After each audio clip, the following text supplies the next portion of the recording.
volonté délibérée. Et c'est ce qui est malheureux. Du côté à l'opposition, où Azo Kokako s'est fixé. Je me pose la question, en tant qu'acteur politique, pourquoi éviter prérogative aux Anango, notamment pédagogique, il y a qu'à enseigner, il y a qu'à instruire opinion. À l'objet, ils ne sont pas contre la révision de la Constitution, puisque celle-ci est constitutionnelle. Et lorsque vous parlez de la révision de la Constitution, là, ils vous amènent des débats inutiles et ils sortent même du contexte.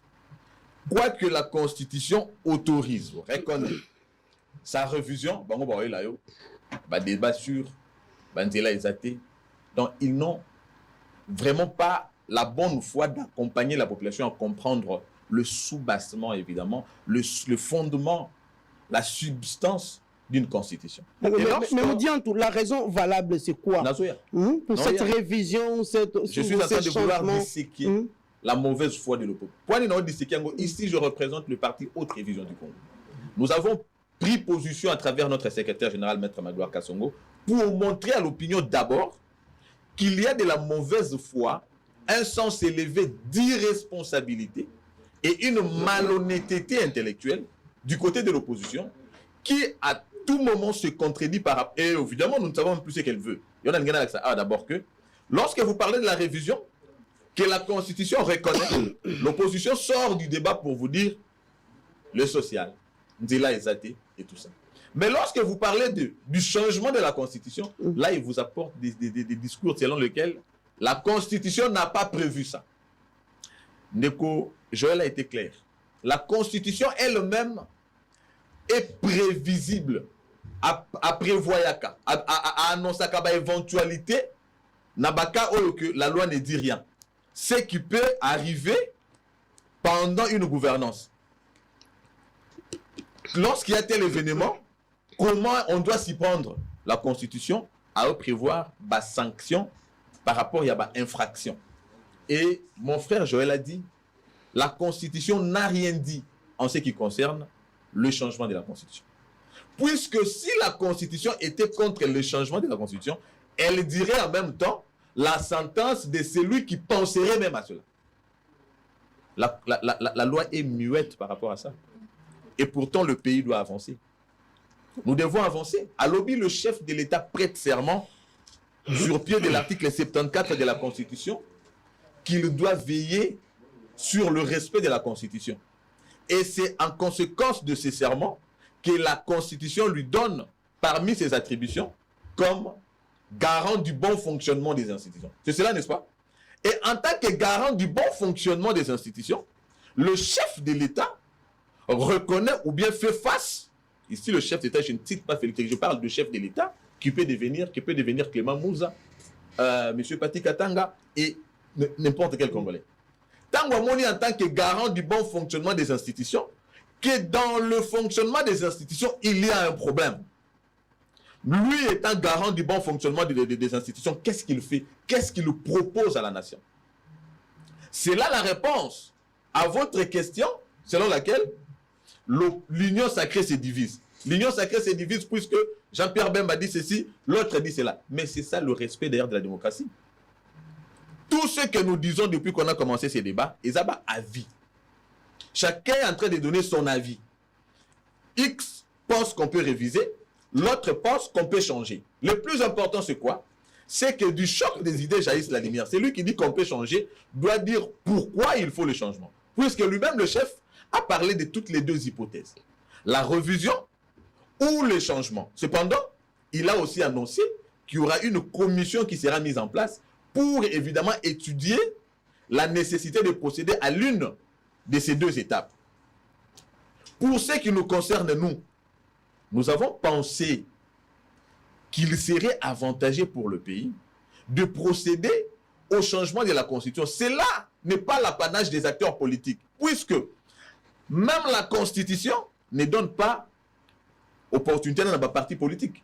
Kabouya peut parler, Jean-Pierre Bemba peut parler, Didier Boudimbo peut parler, Martin Fayulu peut parler, mais leur voix ne porte pas comme la fraction de 100 000 Congolais ou bien le président de la République comme preneur d'initiative, ou bien le Parlement comme représentant du peuple, ou même encore le gouvernement réuni en Conseil des ministres. Wana eza ba étape où eza prévue par la Constitution, où eza plus importante que la voix ou encore les voix des individus. Voilà pourquoi je dis, en ce qui concerne ce que nous faisons, essayons d'ignorer les individus ou les formations politiques qui ne sont pas reconnus comme compétents dans l'étape de la réforme constitutionnelle.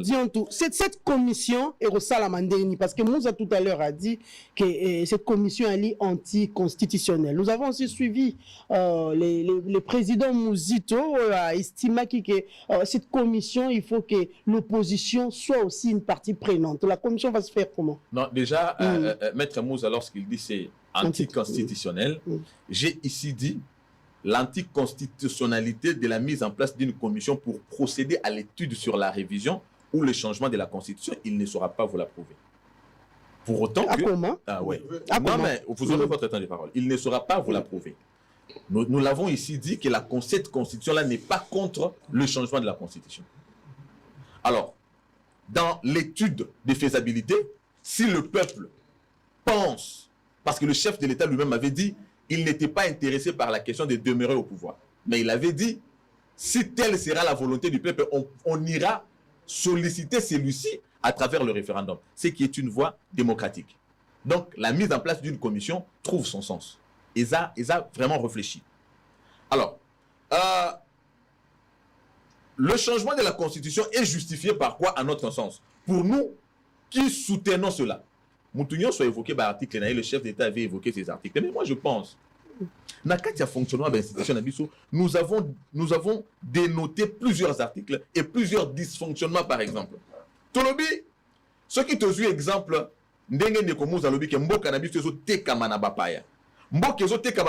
comment nous allons faire ça? Je vais essayer d'expliquer une chose aux Congolais vont comprendre. Article 217 expliqué de diverses manières par plusieurs personnes. Je n'ai jamais considéré que seul cet article pourrait justifier le changement de la Constitution. Chacun interprète de sa manière. Je vais donner mon interprétation aussi. La promotion de l'unité africaine. Soit aux ongi la genèse, il y a création de l'Union africaine. Au moment où l'Union africaine est pour promouvoir la paix. Donc ça veut dire que l'Union africaine est contre la prise de pouvoir par la force ou encore agression. Il y a un moment où l'Union européenne, un seul État européen qui prend les armes pour déstabiliser un autre État, toute l'Union s'élève contre cet État-là. Mais, n'a pas valeur, il y a l'Union africaine, téléméli agression, téléméli guerre d'un État contre un autre. Et pourtant, dans la même organisation, vous avez un État qui agresse un autre, dans silence total, il y a union. Nous devons promouvoir la paix. Dans la même union, vous avez un État qui donne l'espace à un groupe de rebelles, annoncer qu'ils sont en train dans la création d'une rébellion dans un État. Donc on ne se protège pas. Et ce que zongi na sima, autant par rapport à la constitution, article mais nous sommes les pays colonisés par les Européens qui déjà avant ont l'intention évidemment de nous manipuler d'une certaine manière. Nous avons que le président français, l'ex-président français Nicolas Sarkozy arrivant au Congo, il dit pour des raisons, il y a Kimia, je pense qu'il faut consacrer un espace pour sa Kimia na Baninga et ainsi de suite. À partir de cet article, comme état légal, ils n'ont pas le temps. Il y a considéré que vous êtes dans un état d'agression parce que par rapport à Bango, vous avez accepté puisque cet article existe sur vous. Devons-nous continuer à nous plaindre que nous sommes agressés? Ou bien nous devons prendre des dispositions, nous sommes contre, même si cette histoire serait en train de promouvoir la paix, alors que cette paix n'est pas respectée par l'Union qui sous-tend effectivement la promotion de cette paix. C'est un élément d'analyse. Mais cela ne milite pas au changement de la Constitution. Mais par rapport au fonctionnement de l'institution Nabiso, vous avez par exemple la prérogative où ils ont reprise dans l'article 220 au moment intangible. La prérogative, il y a fonctionnement de la province. Si nous disons que le monde, il y a désignation à gouverneur, ou même encore le fonctionnement du Sénat que nous considérons une institution subsidiaire, qui, à notre sens, pouvait être écartée ou bien pouvait être supprimée. Or, lorsque vous supprimez le Sénat, ou même encore lorsque vous supprimez les assemblées provinciales, vous entrez dans les prérogatives des provinces qui constituent effectivement une des matières intangibles dans l'article 220. Comment y parvenir? Parce que ça, déjà, dans l'entendement de la Constitution, est en matière non révisable. N'est-ce pas que c'est l'une des matières qui justifierait un changement de la Constitution? Discutons sur le fond. On ne peut pas dire que le peuple congolais a moisir na souffrance si se pose un problème du social, alors que nous avons des mécanismes, par exemple, pour créer des mouvements. Aujourd'hui, nous avons des institutions qui consomment les budgets, mais qui, sur le plan, il y a réalité en termes de réponse aux problèmes des Congolais, ils ont apporté et l'ont côté. Par contre, il y en a d'autres qui amplifient la crise, par exemple, tout le monde a une guerre entre gouverneurs, assemblée provinciale plutôt, gouvernorat, orchestré par les assemblées provinciales.